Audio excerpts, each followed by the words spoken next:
મિત્રો ધોરણ 10 ગાલે અસાઇનમેન્ટ આવી ગયા છે તો વહેલી તકે લઈ આવજો, નહીં ખલાસ થઈ જશે તો પછી નહીં મળે, રાઈટ. તો હવે આપણે એમાં બેઝિક ગણિત, એમાં આપણે પ્રશ્નપત્ર 2માં પ્રશ્ન નંબર 1 સોલ્વ કરવાના છે. તે વિડીયો ચાલુ કરતાં પહેલાં જે ચેનલ સબસ્ક્રાઈબ ના કરી હોય તો જલ્દીથી ચેનલને સબસ્ક્રાઈબ કરો અને નોટિફિકેશન પર ક્લિક કરો કે જેથી કરીને આપણે કોઈ પણ વિડીયો મૂકીએ તો સૌથી પહેલાં તમારી પાસે આવે. પહેલાં આપણે જે 5 પેપર હોય છે એ આપણે સોલ્વ કરીશું બેઝિક ગણિતના, પછી આપણે સ્ટાન્ડર્ડ મેથ્સના ચાલુ કરીશું, રાઈટ. ચલો, અત્યારે આપણે જે સોલ્વ કરીએ છીએ બેઝિક મેથ્સ છે પ્રશ્નપત્ર 2, એમાં પ્રશ્ન નંબર 1. હું ક્વેશ્ચન લખતો નથી. શું કીધું છે? એક એમસીક્યુ છે એટલે આપણે એમસીક્યુ ની રીતે જ કરીશું.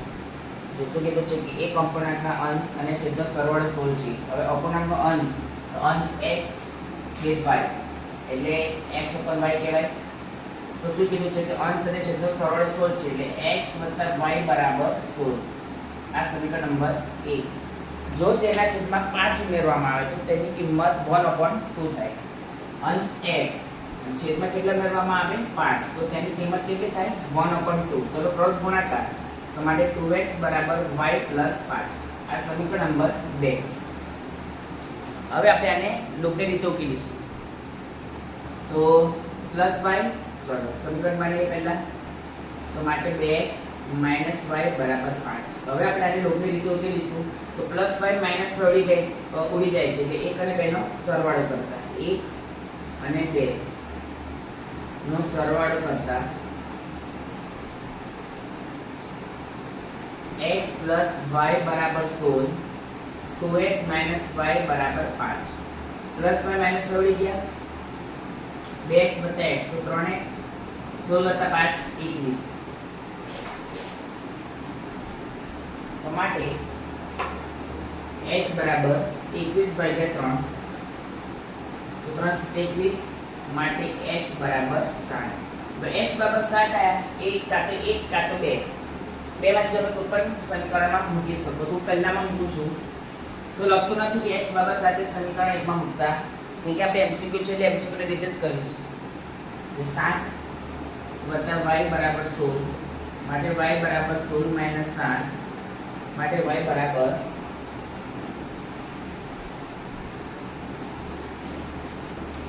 9. તો x/y બરાબર શું આવે? 7/9. ઓપ્શન કો આવે? ઓપ્શન લખું છું. ઓપ્શન છે 9/7, option B 4/12, option C 7/9, option D 12/4. તો આપણો આન્સર શું આવ્યો? 7/9, ઓપ્શન સી.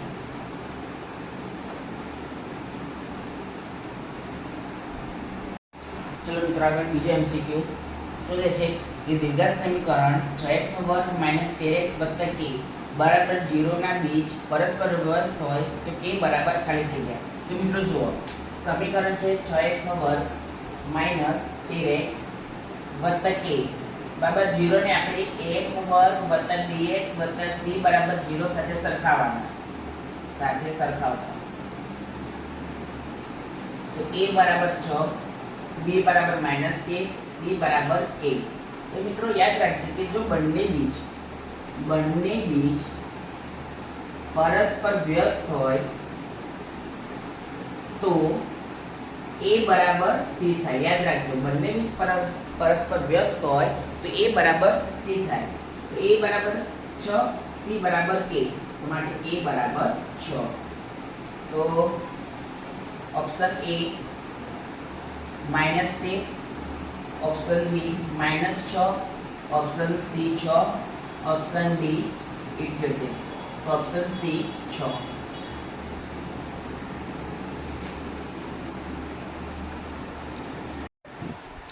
ચલો મિત્રો, નેક્સ્ટ MCQ. જે સમગ્ર શ્રેણી માટે d બરાબર 5 હોય તે સમગ્ર શ્રેણી માટે a18 - a13 બરાબર ખાલી જગ્યા. તો d બરાબર આપણે કેટલા આપેલા છે મિત્રો? 5.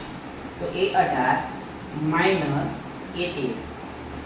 તો જુઓ, a18 એટલે એના કરતા એક ઓછું એટલે a + 17d આવે માઈનસ, હવે માઈનસ એટલે આપણે કૌંસમાં મૂકીશું 1 એના કરતા ઓછું એટલે a વત્તા 12d.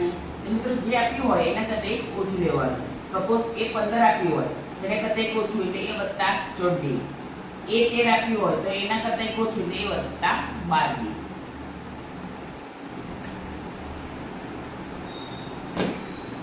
તો a વત્તા 17d minus a plus minus minus 12d. તો પ્લસ એ માઇનસ ઉડી ગયા તો બરાબર 17d માઇનસ 12d. તો 17d માઇનસ 12d એટલે 5d. તો 5 ગુણ્યા d ની વેલ્યુ 5 તો પાછું 25. ઓપ્શન આપેલો છે ઓપ્શન A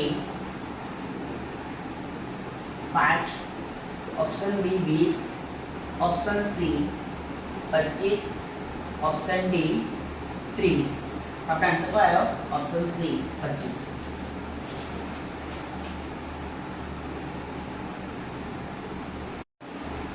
ચલો મિત્રો આગળનું ચોથું એમસીક્યુ 1 1 અને 3 3 બિંદુને જોડતા રેખાખંડનું મધ્ય બિંદુ ખાલી જગ્યા છે.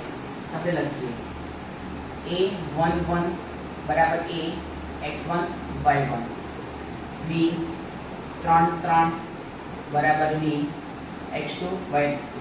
મિત્રો મધ્ય બિંદુ કઈ રીતે શોધવાનું? તો ચલો શોધીએ. બંનેનો સરવાળો એટલે x1 plus x2 upon 2 y1 plus y2 upon 2.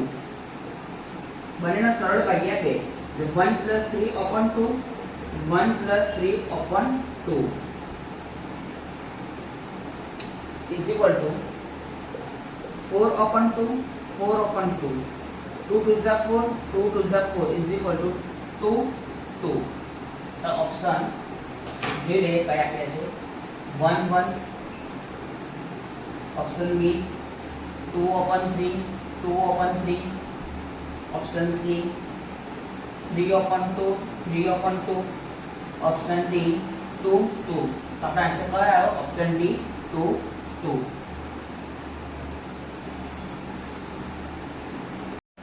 चलो મિત્રો પાંચમું MCQ 1 upon 1 plus tan square theta is equal to ખાલી જગ્યા 1 upon 1 plus tan square theta is equal to ખાલી જગ્યા. તો મિત્રો જો 1 upon right sec square theta is equal to શું છે 1 plus tan square theta. જો તમને ચેપ્ટર 8 ટ્રિગોનોમેટ્રીના સૂત્ર આવડતા હશે તો આ તમને ફટ ખબર પડી જશે કે આમાં આન્સર શું આવે. તો જો sec square theta is equal to 1 plus tan square theta. તો 1 plus tan square theta એની જગ્યાએ આપણે sec square theta મૂકી શકીએ બરાબર.